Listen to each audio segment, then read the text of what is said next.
오늘도 말씀 주십사고 기도하겠습니다.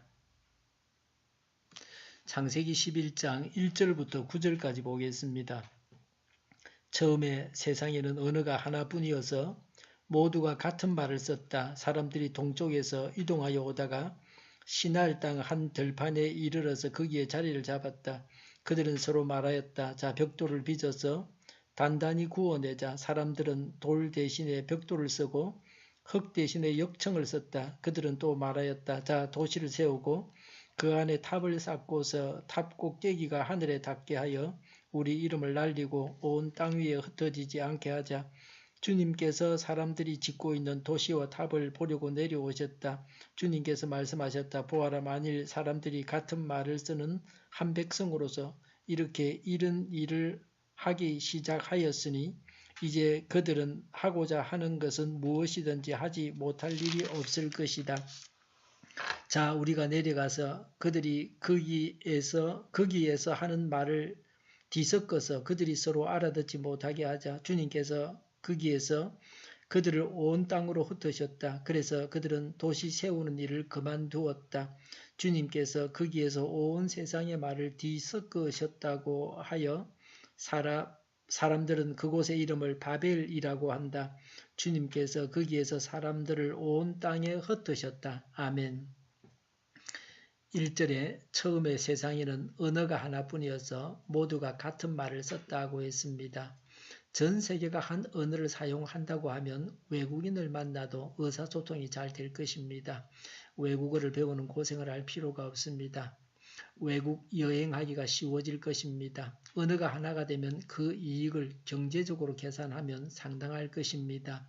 바벨탑 사건으로 하나님께서 인간들의 언어를 다 다르게 만들어 놓으셨습니다. 그래서 하나님을 대적하지 못하게 하셨습니다.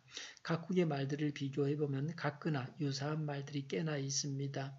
본래 언어가 하나였다는 것을 보여주고 있습니다. 그러나 성령님께서 강림하셔서 방언을 말함으로 언어의 통일이 이루어졌습니다.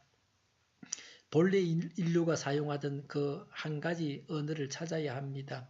영원한 천국에서는 본래 그 언어를 사용하거나 그렇지 않더라도 서로 언어가 달라서 소통에 불편이 있지는 않을 것입니다. 같은 말을 사용하면서도 서로 통하지 않는 사람도 많이 있습니다.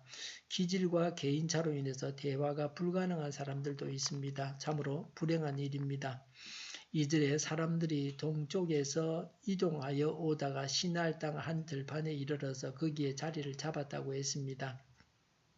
사람들은 시날 들판에 정착해서 살았습니다. 3절에 벽돌을 빚어서 단단히 구워냈습니다. 돌 대신에 벽돌을 쓰고 흙 대신에 역청을 썼습니다.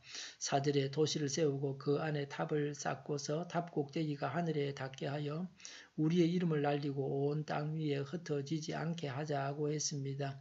인간들이 모여서 시도한 첫 번째 일들이 도시를 만들고 탑을 쌓는 것입니다. 도시는 흩어지라고 하는 하나님의 말씀을 거스르는 것입니다.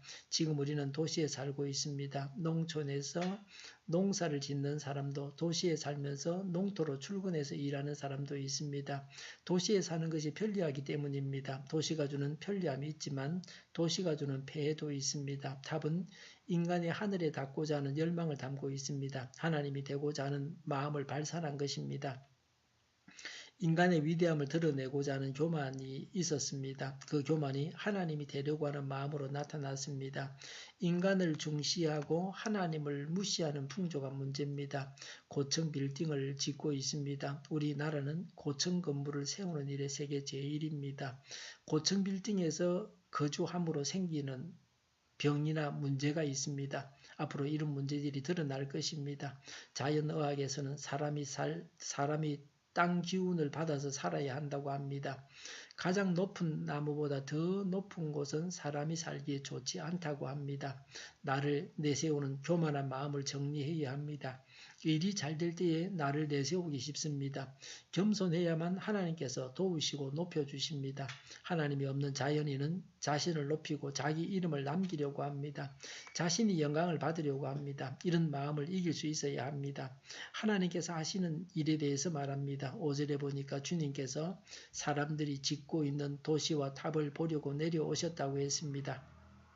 하나님은 사람들이 하는 일에 관심을 가지고 계십니다. 오늘 내가 하는 일에 하나님은 지대한 관심을 가지십니다.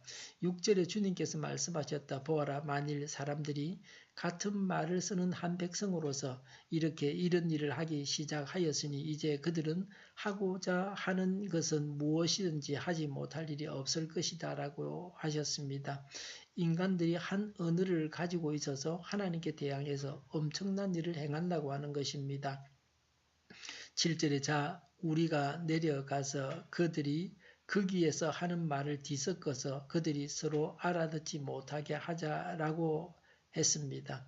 사람들이 힘을 합쳐서 하나님께 대들지 못하게 하시려고 사람들의 언어가 다 다르게 하셨습니다. 8절에 주님께서 거기에서 그들을 온 땅으로 흩으셨다. 그래서 그들은 도시 세우는 일을 그만두었다고 했습니다. 하나님은 사람들을 흩으셔서 도시를 세우지 못하게 하셨습니다. 9절에 주님께서 거기에서 온 세상의 말을 뒤섞으셨다고 하여 사람들은 그곳의 이름을 바벨이라고 한다. 주님께서 거기에서 사람들을 온 땅에 흩으셨다고 했습니다. 바벨은 썩다, 썩기다 하는 말에서 나온 말입니다. 혼란을 뜻합니다. 하나님께서 인간의 언어를 혼란케 하셔서 서로 말이 통하지 않게 하셨습니다. 사람들이 하는 일이 하나님 마음에 들지 않았습니다. 그래서 하나님께서 사람들이 하는 일을 막으셨습니다. 하나님의 뜻이 무엇인지를 분별해서 하나님의 뜻을 행해야 합니다. 그래야 하나님께서 그 일을 이루어 주십니다. 하나님은 이루어 주시기도 하시고 이루지 못하게도 하십니다. 문제는 우리의 일이 하나님의 뜻이냐 하는 것입니다. 우리가 하나님의 뜻대로 행하고 또 하나님께서 우리의 일을 이루어 주시기를 바랍니다. 기도하겠습니다. 하나님의 뜻대로 행하게 하옵소서. 하나님께서 우리가 하는 일을 이루어 주시옵소서. 우리 동일교회가 만군은집하게 하여 주시옵소서. 예수 이름으로 명하노니 모든 병만은 물러가고 몸의 모든 부분들은 온전하게 될지어다. 신유의 기적을 베푸셔서 저희의 질병을 고쳐 주시옵소서. 저희와 교회와 나라의 민족을 불쌍히 여겨 주시옵소서. 평화 통일을 이루게 하여 주시옵소서. 전쟁 위험이 사라지게 하여 주시옵소서. 북한의 핵 문제를 해결하여 주시옵소서. 신앙의 자유를 늘 누리며 살게 하여 주시옵소서. 국회가 하나님이 기뻐하시는 법만을 만들게 하여 주시옵소서. 하나님을 대적하는 세력들이 바로 망하게 하시며 대통령이 통치를 잘하게 하여 주시옵소서. 지진이 일어나지 않게 하시며 출산율이 올라가게 하여 주시옵소서. 에너지 정책을 친환경적으로 세우고 집행하게 하여 주시옵소서. 늘 맑은 공기를 마실 수 있게 하여 주시옵소서. 오늘도 성령님을 따라서 차고 넘치는 삶, 복된 삶을 살게 하여 주시옵소서. 감사와 찬양을 주님께 돌려드리며 예수님의 이름으로 기도하옵나이다. 아멘.